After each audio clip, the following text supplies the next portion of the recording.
Welcome to Mobile Application Tutorials. My name's Nigel.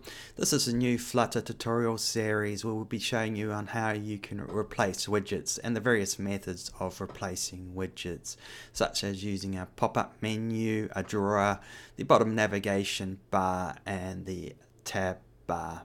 The images are going to be network images, so first of all they do have to be downloaded. So the first episode will explain how you can download and display an image, and by using the local native Flutter APIs, once that image has been downloaded, it will be put into cache, so there will be a faster reload of that image.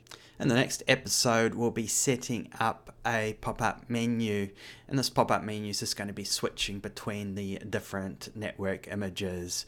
So if it's the application starting up for the first time, they will have to be downloaded first, and then they'll be saved to local cache, which will make it faster switching but using the pop-up menu.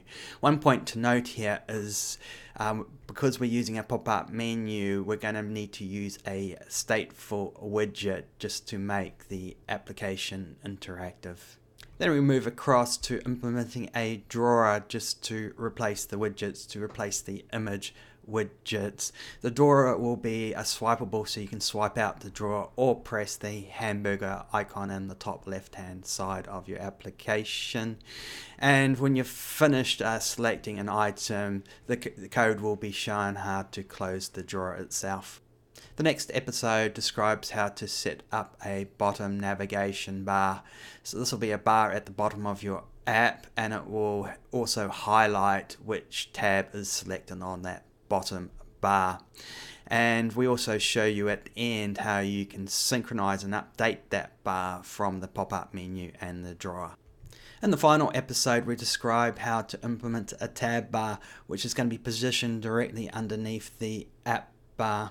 The tab bar also provides us with animation and with finger swipe control, as well as pressing on the tabs themselves. And we also show you how you can implement tab bar changes from the drawer and the pop-up menu through the tab bar controller index that's provided.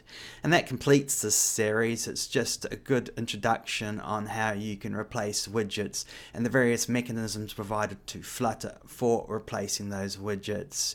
And if you want to get notified of these episodes that are released on a weekly basis, don't forget to subscribe to my channel. Anyway, I hope you enjoy this one. Bye for now.